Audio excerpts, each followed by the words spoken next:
नमस्कार साथियों। साथियों, आज की इस वीडियो में हम कई गंभीर मुद्दे पर चर्चा करने वाले हैं। आप बने रहेंगे इस वीडियो में अंत तक और हम उम्मीद करते हैं कि इस वीडियो को देखने के बाद जो आपके दिलो-दिमाग में भ्रम, भय, संशय, दुविधा उत्पन्न है, उन सारी समस्याओं को लेकर के उसका संतोषजनक हल मिल पाएगा। दोस्तों, सबसे पहले कि एनआईओएस डीएलएड को लेकर के जो विभिन्न सोशल मीडिया के जो प्लेटफ़ॉर्म हैं, उस पे कई असामाजिक तत्वों के द्वारा जो भ्रांतियाँ उत्पन्न की जा रही हैं उसमें जो है आपको नहीं पड़ना है। कई जगह पर फैला दिया गया कि अलग-अलग ज़िलों में जो है एनआईएस डीएलएड के फ़ोल्डर को अलग किया जा रहा है। माननीय पटना कोर्ट का जो है वो 6th फ़ेज़ से जुड़े केस खुल गए हैं, उसमें छठे चरण में बहाल एनआईएस डीएलएड धारियों पर खतरा मंडरा रहा है। 7th फ़ेज़ के जो नियुक्त 27 नवंबर 2023 तक हो गए हैं, वो उन्हें भी हटाए जाने की प्रक्रियाएँ चल रही हैं। बहुत सारे रेगुलर डीएलएड वाले साथी जो हैं, वो सचिवालय में, शिक्षा विभाग में जो है उन्होंने पत्रांक के माध्यम से जो है वो माँग कर रहे हैं। तो कई तरह के जो है सोशल मीडिया के अलग-अलग प्लेटफ़ॉर्मों पर अलग-अलग लोगों के द्वारा जो है नकारात्मकता फैलाई जा रही हैं। तो उसको नज़रअंदाज करते हुए छठे फ़ेज़ और 7वें फ़ेज़ में नियुक्त हुए हम एनआईएस डीएलएड के साथियों से आग्रह करेंगे कि वे अपने जो है कर्तव्य पथ पर अग्रसर रहें और बाकी जो साथीगण हैं, वो लगे हुए हैं एनआईएस डीएलएड को पुनः जो है मान्य करवाने के लिए और रिव्यू पिटीशन के लिए भी उच्च से उच्चतर और बेहतर से बेहतरीन वकीलों के मार्गदर्शन ले रहे हैं कि किस प्रकार के इन बिंदुओं को जो है के साथ रिव्यू पिटीशन डाला जाए ताकि फ़ायदेमंद हो। साथ ही सांसदों, मंत्रियों शिक्षा मंत्रालय, एमएचआरडी मंत्रालय के माध्यम से जो है एनसीटी तक अपने संदेशों को पहुँचाने का प्रयास किया जा रहा है बीएड के विभिन्न एनआईएस डीएलएड के विभिन्न साथियों के द्वारा, ताकि जो है जिस एकमात्र गज़ट नोटिफ़िकेशन न होने के कारण एनआईएस डीएलएड को 2 वर्षीय डीएलएड के समान नहीं समझा गया और फ्रेश रिक्रूटमेंट में इसे सम्मिलित न करते हुए जो है नई भर्तियों में के लिए अयोग्य ठहरा दिया गया माननीय सुप्रीम कोर्ट के द्वारा। तो उस हेतु एनसीटीई के द्वारा गज़ट नोटिफ़िकेशन लाए जाने का प्रयास भी किया जा रहा है।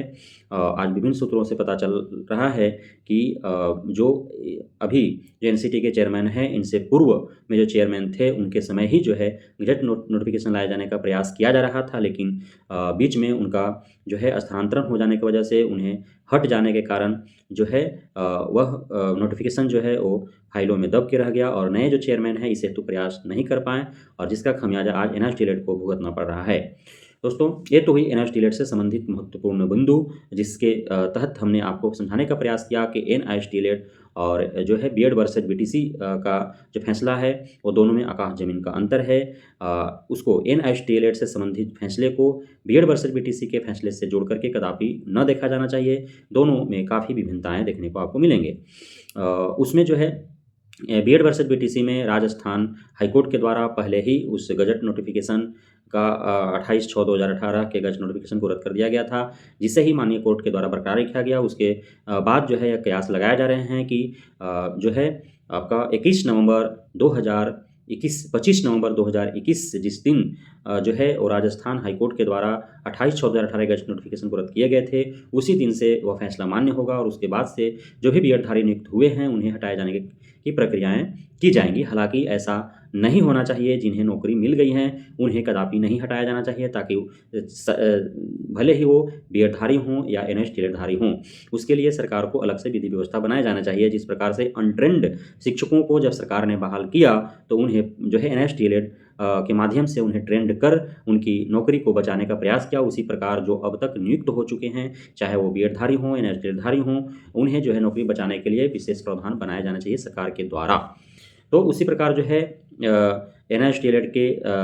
को लेकर भी काफ़ी भ्रांतियाँ फैली हुई हैं, फैलाए जा रहे हैं कि छठे चरण और 7वें चरण में जो नियुक्त हो चुके हैं, उन्हें हटाया जाएगा। हालाँकि इस पर जो है आप सभी को निश्चिंत होकर के अपनी नौकरी करनी चाहिए, ऐसी कोई बातें नहीं हैं। 27 नवंबर 2023 तक जिनकी नियुक्ति हो चुकी हैं, उन्हें पर किसी प्रकार की कोई खतरा नहीं है। लेकिन माननीय सुप्रीम कोर्ट के फैसला आने के दिन से और उसके बाद जिनकी नियुक्तियाँ हो रही हैं, हुई हैं, उनके लिए ज़रूर खतरे की बात है। लेकिन प्रयास चल रही है कि रिव्यू पिटीशन में उन बिंदुओं को जो है वो सम्मिलित किया जाए जिन बिंदुओं पर चर्चाएँ नहीं हुई है, और उसके बाद जो है फैसला माननीय सुप्रीम कोर्ट का जो डबल बेंच का फैसला है उसे बदलने का प्रयास किया जाए। साथ ही एनसीटीई के द्वारा गजट नोटिफिकेशन ला करके 18 महीने के इस एनएस डीएलएड को 2 वर्षीय डीएलएड के समानांतर बनाया जाए, ताकि 14 लाख परिवारों में जो बुझता हुआ जो दीपक है उस फिर से जल उठे और उन परिवारों में जो है उजाला छा जाए। उसी के साथ मैं बीपीएससी टीआरई 2 का बात करूं तो बीपीएससी टीआरई 2 में कई ऐसे महत्वपूर्ण भ्रांतियां उत्पन्न हो गई हैं जिसको लेकर के अभ्यर्थियों के बीच काफ़ी भ्रम, भय, संशय और दुविधा उत्पन्न हो गया है। दोस्तों, सब्जेक्ट कॉम्बिनेशन को लेकर के बात करें तो मैंने पिछले की वीडियो में भी आपको बताया था कि 6 to 8 में जो है सामाजिक विज्ञान को लेकर के, सामाजिक विषय को लेकर के जो 4 विषय का बाउंडेशन दिया गया है बीपीएससी आयोग के द्वारा, इतिहास, भूगोल और शास्त्र और राजनीति शास्त्र, इन्हीं 4 विषयों में से 2 विषय आपको चुनने हैं, जिसमें से इतिहास और भूगोल में से एक विषय अनिवार्य है। और यदि आप भूगोल चुनते हैं तो उसके बाद अर्थशास्त्र और पॉलिटी में से कोई एक विषय लेना होगा। यदि आप इतिहास चुनते हैं तो उसके बाद अर्थशास्त्र और पॉलिटी में से कोई एक विषय लेना होगा। आप जो है इतिहास और भूगोल दोनों विषय लेकर के भी आप जो है परीक्षा दे सकते हैं। तो यह जो आप चुनने की जो बात है, इससे कतई ये मतलब नहीं है कि आपने ग्रेजुएशन में क्या पढ़ा है और क्या नहीं पढ़ा है। आप कॉमर्स हो, बीबीए हो, बीकॉम हो, और शास्त्र आपका ऑनर्स हो, हिस्ट्री ऑनर्स हो, ज्योग्राफी ऑनर्स हो, होम साइंस ऑनर्स हो, कोई भी कुछ भी आप ग्रेजुएशन में किए हों और आपने यदि फॉर्म आवेदन किया है 6 to 8 के लिए, आप डीएलएड हो, बीएड हो,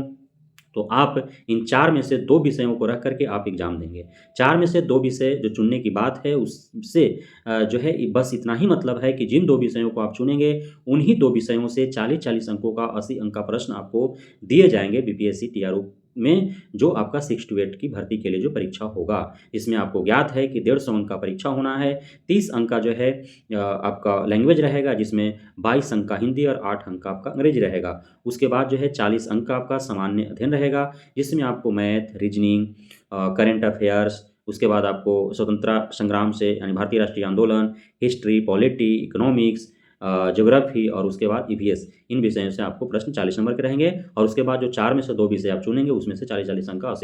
80 नंबर का आपको प्रश्न पूछे जाएंगे। तो यही सिर्फ मकसद है, उससे आपको योग्यता और अर्हता पर कोई फर्क नहीं पड़ने वाला है। तो 6 to 8 के भाई जो हैं वो इस बात को आप भली भांति समझने का प्रयास करें। आप चाहे कॉमर्स हो, चाहे बीकॉम हो, बीबीए हो, बीए हो, जो भी आपने किया है, बीएससी हो, बीसीए हो, बीएससी आईटी हो, जो भी आपने कर रखा है, आप अवश्य ही परीक्षा में सम्मिलित हों।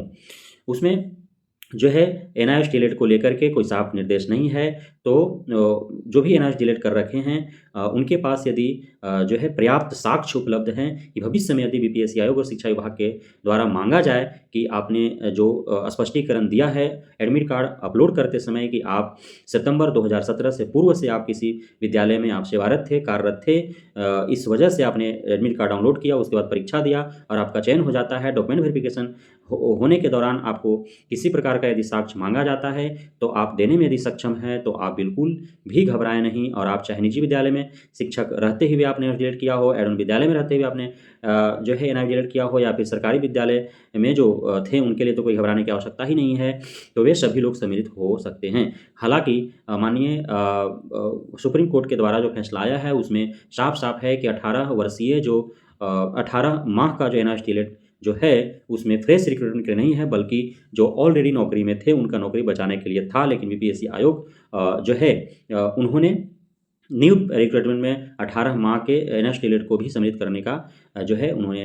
निर्णय लिया है। तो उस हेतु बीपीएससी टीआरओ में सभी लोग सम्मिलित हो सकते हैं, चाहे वो प्राइवेट के टीचर रहे हों, चाहे वो एड ऑन विद्यालय के टीचर रहे हों, चाहे वो सरकारी विद्यालय के टीचर रहे हों, वो सभी लोग सम्मिलित होंगे। लेकिन जो एड ऑन या प्राइवेट विद्यालय के शिक्षक हैं वो इस निश्चिंत होकर के जाएँ कि भविष्य में यदि उनसे साक्ष्य मांगे जाएंगे तो वे उपलब्ध कराने में सक्षम हो पाएंगे, तभी वह जो है बीपीएससी टीआरई 2 में सम्मिलित होने का प्रयास करें। उसके बाद जो है 1 to 5 के लिए भी आप सभी को पता है बीएड तो 1 to 5 में योग्य है नहीं। बीएड वाले यदि आवेदन कर रखे होंगे तो वे जो है सम्मिलित न हो, नहीं तो उन पर कानूनी कार्रवाई करने का या प्रतिबंधित करने का बीपीएससी आयोग के द्वारा कड़ा कदम उठाए जाने का जो है संकेत दिया जा चुका है। साथ ही एनआईएस टीएलएड को लेकर के मैंने क्लियर एंड कट कर दिया कि वैसे अभ्यर्थी जो भविष्य में शिक्षा विभाग और यूपीएससी आयोग के द्वारा यदि साक्ष्य मांगा जाए कि उन्होंने जो स्पष्टीकरण दिया है वो साक्ष्य उपलब्ध कराने में सक्षम है कि नहीं है। और मैं यह भी आपको बताते चलूँ कि निजी विद्यालय के जो शिक्षक होंगे या एडम विद्यालय के जो शिक्षक होंगे और जो इस बीपीएससी टीआरई 2 में सम्मिलित होते हैं, तो यदि उनका चयन होता है तो उसके बाद जिस प्रकार आपका शैक्षणिक प्रशैक्षणिक जो कागजात जिस प्रकार जांच किए जाते हैं विभिन्न बोर्ड और यूनिवर्सिटी और कॉलेजेस के को जो है संज्ञान में लेते हुए, उसी प्रकार आपका जिस विद्यालय से आपने सेवा में रहते हुए और एनआईएस टीएलएड किया है उस विद्यालय से भी आपका जांच पड़ताल किए जाएंगे। वहाँ पे आपका पूरी तरह से रजिस्टर मेंटेन होना चाहिए कि कब आपने उस विद्यालय को ज्वाइन किया, कब तक आप वहाँ पे सेवा में रहे, कब वहाँ से आपने जो है विरमण आपका हुआ है, कब उस विद्यालय को छोड़े हैं। सारे जो है साक्ष्य आपके पास होने चाहिए ताकि भविष्य में मांगने पर आप आसानी से दे सकें। तभी आप जो है इस बीपीएससी टीआरई 2 में सम्मिलित हों। बीपीएससी आयोग के द्वारा आपको मना नहीं किया गया है, यह नहीं स्पष्ट किया गया है कि आप प्राइवेट से हैं तो आप नहीं सम्मिलित हो सकते हैं, सरकारी से हैं तो सम्मिलित हो सकते हैं, ऐसी कोई बातें नहीं कही गई है। तो इस प्रकार जो है विभिन्न जो गंभीर मुद्दे जो हैं वह यही है। साथ ही मैं एक और जो सबसे बड़ी चिंता का विषय बना हुआ है कि सर्वर डाउन होने की वजह से बहुत लोगों का जो है वो एडमिट कार्ड डाउनलोड नहीं हो पा रहे हैं। साथ ही बहुत ऐसे अभ्यर्थी हैं जिनका जो फ़ोटो है वो दूसरे का आ जा रहा है। आप पिछले जो ऑनलाइन एग्ज़ाम हुआ था आपका सीटेट का, उसमें भी जब सर्टिफिकेट आ रहे थे, सर्टिफिकेट डाउनलोड करने के समय जो है उनका दूसरे का जो है फ़ोटो आ गया था। उसी प्रकार अभी बीपीएससी टीआरई 2 का जब एडमिट कार्ड डाउनलोड किया जा रहा है तो उसमें जो है लड़का का एडमिट कार्ड है और लड़की का फ़ोटो आ जा रहा है, लड़की का एडमिट कार्ड है लड़का का फ़ोटो आ जा रहा है, महेश का एडमिट कार्ड है योगेश का फ़ोटो आ जा रहा है ना, आपका गीता का एडमिट कार्ड है और सीता का फ़ोटो आ जा रहा है। इस प्रकार की समस्याएं उत्पन्न हुई हैं। हालांकि अब तक इसके बारे में बीपीएससी आयोग के द्वारा कोई स्पष्टीकरण नहीं किया गया है कि इस बाबत क्या करना चाहिए, उन्हें परीक्षा में सम्मिलित होना चाहिए अथवा नहीं होना चाहिए। तो इस प्रकार की समस्याएं भी उत्पन्न हो रही हैं। बहुत जो है सब्जेक्ट कम्बिनेशन को लेकर के बीपीएससी आयोग के द्वारा जो है कठोर कदम उठाए जाने की बात कही गई है कि 11वीं-12वीं में जो के लिए जो परीक्षा दे रहे हैं, आप जो है वो देख लें कि 7वें चरण में जो है सब्जेक्ट कॉम्बिनेशन मैच न होने के कारण जो है सैकड़ों चयनित अभ्यर्थियों को जो है उन्हें हटा दिया गया है, उन्हें छाँट दिया गया है सब्जेक्ट कॉम्बिनेशन न मिलने के कारण। तो यदि सब्जेक्ट कॉम्बिनेशन आपका नहीं मिल पा रहा है तो आप बीपीएससी टीआरई 2 में सम्मिलित न हो, नहीं तो आप 5 वर्षों के लिए प्रतिबंधित कर दिए जाएंगे और साथ ही आपको जो है आप पर कानूनी कार्रवाई भी किया जाएगा, जो सख्त निर्देश जो है विज्ञापन जारी होने के साथ ही बीपीएससी आयोग के चेयरमैन के द्वारा दे दिया गया था। तो इस प्रकार के बहुत सारे जो है कठोर नियम इस बार के बीपीएससी टीआरई 2 में लगाए गए हैं चेयरमैन के द्वारा, बीपीएससी आयोग के द्वारा, जिसे भली भांति समझते हुए बेहद ही सूझबूझ के साथ आपको एडमिट कार्ड डाउनलोड करना है, उसके बाद परीक्षा में सम्मिलित होना है ताकि भविष्य में कोई खतरा न हो। और कंपटीशन जो है वो बहुत ज़्यादा नहीं है तो बहुत कम भी नहीं है, औसत है। जो कट ऑफ मार्क्स रहेंगे वो बहुत ज़्यादा निम्न नहीं रहेंगे तो बहुत ज़्यादा उच्च भी नहीं रहेंगे, मीडियम में रहेगा। तो उस को ध्यान में रखते हुए आपको परीक्षा में सम्मिलित होना है और उसी प्रकार आपको जो है एकदम माइंडसेट करते हुए और टाइम मैनेजमेंट के साथ आपको रिलैक्स मूड में एग्ज़ाम देना है। नेगेटिव मार्किंग तो है नहीं, 100-150 प्रश्न में 150 प्रश्न के जो है ओएमआर शीट में आपको गोले भर के आने हैं। हो सकता है 20 आप ठिकान लगाएं, उसमें 5 सही हो जाए, उसी 5 जो है आपको रिजल्ट दिलवा दे। जिस प्रकार जो है बीपीएससी टीआरई 1 में जो है बहुत लोगों का किस्मत चला और तुक्का लगा करके ही उन्हें नौकरी पा लिया उन्होंने। और बहुत ऐसे अभ्यर्थी जो तेज तरार थे, जो पढ़ने में अच्छे थे, जिनकी तैयारी अच्छी थी, उन्हें जो है बाहर का रास्ता दिखा दिया गया और जो है किस्मत से भी बहुत सैकड़ों हज़ारों अभ्यर्थी जो है बीपीएससी टीआरई 1 में सेलेक्टेड हुए हैं। तो उसी प्रकार जो है बीपीएससी टीआरई 2 में भी बहुत लोगों का किस्मत चलेगा, तुक्का काम आएगा और वे नौकरी लेने में सक्षम हो जाएंगे। तो इन सारी बिंदुओं को ध्यान में रखते हुए आपको जो है आपको हार्दिक शुभकामनाएं। या बीपीएससी टीआरई 2 के लिए जाएं और एनआईएस टीएलएड के भी साथीगण के लिए शुभकामनाएं कि भविष्य में उनके पक्ष में कुछ सकारात्मक जो है कदम उठाया जाए माननीय सुप्रीम कोर्ट के द्वारा, एनसीटीई के द्वारा, ताकि उनका जो है एनआईएस टीएलएड का डिग्री है वो मान्य हो जाए और वे आगामी परीक्षा भर्तियों में सम्मिलित होने के लिए वो जो है योग्य हो जाए। तो इन सारी बातों को जो है ध्यान में रखना है और मैं आप सभी के उज्जवल भविष्य की कामना करता हूं, आपको शुभकामनाएं देता हूं, अग्रिम बधाइयां देता हूं। बीपीएससी टीआरई 2 में आपका प्रदर्शन बेहतर हो, आप जो है अच्छा करें और आपका सिलेक्शन हो जाए और आप बिहार में नवनियुक्त शिक्षक हो करके और बिहार के जो शैक्षणिक पिछड़ेपन को दूर करने में आपका महत्वपूर्ण भूमिका निभा सकें। बहुत-बहुत धन्यवाद हमारे साथ जुड़ने के लिए, हमारे साथ बने रहने के लिए, हमें इतना प्यार देने के लिए। जो फर्स्ट टाइम हमारे चैनल पर विज़िट कर रहे हैं, वो इस चैनल को सब्सक्राइब करके रखें और नोटिफ़िकेशन ऑन कर लें ताकि इसी प्रकार से महत्वपूर्ण गंभीर बिंदुओं पर चर्चाएँ हों और आपको सरल और सटीक समाधान दिया जा सके, संतोषजनक आपको समाधान मिले और आपके अंदर का जो दिलो-दिमाग में जो भ्रम, भय जो है दुविधा उत्पन्न रहता है, वह दूर हो सके। आप कॉन्फिडेंस में जो है आप अपने भविष्य की बेहतर प्लानिंग कर सकें और आगामी भर्तियों में आप सम्मिलित होने के लिए अपने आप को तैयार कर सकें। तो बहुत-बहुत धन्यवाद आप सभी साथियों का। जय हिंद।